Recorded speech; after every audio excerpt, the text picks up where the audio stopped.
2024 ഓഗസ്റ്റിൽ ഡെൻമാർക്ക് സന്ദർശിച്ച ഇന്ത്യൻ നാവികസേന കപ്പൽ INS തബർ. 2024 ഓഗസ്റ്റിൽ ഡെൻമാർക്ക് സന്ദർശിച്ച ഇന്ത്യൻ നാവികസേന കപ്പലാണ് INS തബർ. തുടർച്ചയായി മൂന്നാമത്തെ മികച്ച എയർപോർട്ട് അവാർഡ് ലഭിക്കുന്ന ഇന്ത്യയിലെ വിമാനത്താവളം രാജീവ് ഗാന്ധി ഇൻ്റർനാഷണൽ എയർപോർട്ട്, ഹൈദരാബാദ്. തുടർച്ചയായി മൂന്നാമത്തെ മികച്ച എയർപോർട്ട് അവാർഡ് ലഭിക്കുന്ന ഇന്ത്യയിലെ വിമാനത്താവളമാണ് രാജീവ് ഗാന്ധി ഇൻ്റർനാഷണൽ എയർപോർട്ട്, ഹൈദരാബാദ്. 117-ാം വയസ്സിൽ സ്പെയിനിൽ അന്തരിച്ച ലോകത്തിലെ ഏറ്റവും പ്രായം കൂടിയ വ്യക്തിയുടെ പേര് മരിയ ബ്രാന്യാസ്.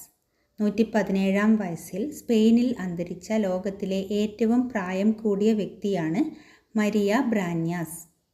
2024 ലോക സംസ്കൃത ദിനം ആചരിച്ചത് ഏത് തീയതിയിലാണ്? ഓഗസ്റ്റ് 19. 2024 ലോക സംസ്കൃത ദിനം ആചരിച്ചത് ഓഗസ്റ്റ് 19-ലാണ്. റെയിൽവേ ബോർഡിൻ്റെ പുതിയ ചെയർമാൻ സതീഷ് കുമാർ.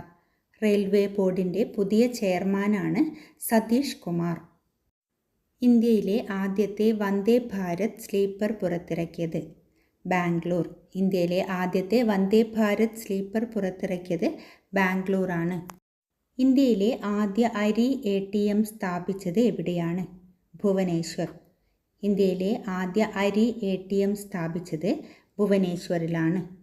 അമീബിക് മസ്തിഷ്ക ജ്വരത്തിനെതിരെ ഇന്ത്യയിൽ ആദ്യമായി ആക്ഷൻ പ്ലാൻ രൂപീകരിക്കുന്ന സംസ്ഥാനം കേരളം.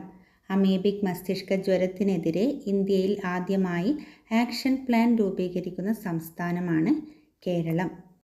ക്ലൗഡ് ടെലിഫോണി പദ്ധതി നടപ്പിലാക്കുന്ന കേരളത്തിലെ സ്ഥാപനം KSEB. ക്ലൗഡ് ടെലിഫോണി പദ്ധതി നടപ്പിലാക്കുന്ന കേരളത്തിലെ സ്ഥാപനമാണ് KSEB.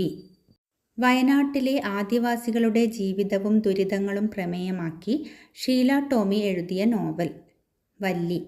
വയനാട്ടിലെ ആദിവാസികളുടെ ജീവിതവും ദുരിതങ്ങളും പ്രമേയമാക്കി ഷീല ടോമി എഴുതിയ നോവലാണ് വല്ലി.